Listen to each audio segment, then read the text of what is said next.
Hi everyone, welcome to Vedant TV. నేను మీ సౌమ్య. పవిత్ర Jayaram accident case అందరికీ తెలిసిందే. ప్రస్తుతం యూట్యూబ్లో ఒక సంచలనంగా మారిన హాట్ టాపిక్ ఏదైనా ఉంది అంటే ఇదే టాపిక్. సో తన చనిపోయిన మరణ వార్తని చందు డైజెస్ట్ చేసుకోలేక రీసెంట్గానే ఆత్మహత్య చేసుకున్న విషయం తెలిసిందే. తను ఆత్మహత్య చేసుకున్నాడు, కానీ అక్కడ వారి కుటుంబ పరిస్థితి చూస్తే చాలా దారుణమనే చెప్పుకోవాలి. వారి భార్య, ఇద్దరు పిల్లలు కూడా చిన్న వయసు. ఒక అబ్బాయి ఎల్కేజీ. వాళ్ళకి ఇంకా లోక జ్ఞానం తెలీదు. కనీసం చిన్న బాబుకి ఎలా మాట్లాడాలో కూడా మాటలు కూడా సరిగ్గా రావట్లేవు.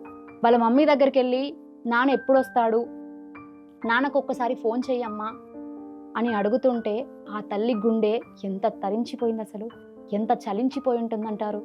ఇంకా వాళ్ళ పేరెంట్స్, అది మా కొడుకుకు మందు పెట్టింది, దానివల్లనే నా కొడుకు ఇట్లా అయ్యిండు, దానికి అప్పులు కట్టిండు అని చెప్పేసి మాట్లాడుతూ వస్తున్నారు.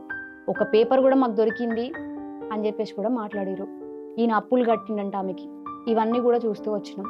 సో ఇదంతా ఇట్లుంటే ప్రస్తుతం వాళ్ళ వైఫ్ శిల్ప గారు తన బాధని జీర్ణించుకోలేక తన వాట్సాప్ స్టేటస్లలో కొన్ని స్టోరీలు పెడుతూ మిస్ యూ కన్నయ్య అంటూ కొటేషన్స్ రాస్తూ చాలా బాధలో ఉన్నారు. ఎవరైనా నాకు సాయం చేయండి అంటూ అందరినీ అడుగుతున్నారు. తనకి డైరెక్టర్ కొంతమంది ఫోన్ చేసి మా వంతు సహాయంగా మేము ఏదో ఒకటి సహాయం చేస్తామని కూడా చెప్తూ వచ్చారు.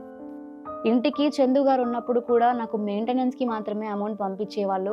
దాదాపు ఒక 5 years నుంచి మా కుటుంబానికి చాలా దూరంగా ఉన్నారు. ఇదేంటి అని మేము అడిగితే మా మీద సీరియస్ అవుతాడు, అసలు మమ్మల్ని పట్టించుకోడు, అడిగినందుకు మాతో మాట్లాడట్లేడు అని కూడా మాట్లాడుతూ వస్తున్నారు. 11 సంవత్సరాల ప్రేమ ఎక్కడ, 5 సంవత్సరాల్లో కలిసిన ఈవిడెక్కడ? ఈవిడ ఏజ్ చూస్తే కూడా పవిత్ర గారిది చాలా పెద్ద ఏజ్, దాదాపు 50 సంవత్సరాలు ఉంటుండొచ్చు అని మాట్లాడుతూ వస్తున్నారు.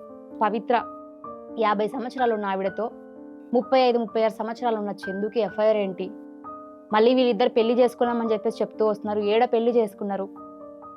7 అడుగులు నడిచి 3 ముళ్ళు వేయించుకున్న నేను గొప్పనా, లేకపోతే 5 సంవత్సరాలు ఇల్లీగల్గా ఎఫ్ఐఆర్ నడిపిస్తున్న వీళ్ళు గొప్పనా అని వాళ్ళ వైఫ్ క్వశ్చన్ మార్క్ చేస్తూ వచ్చారు.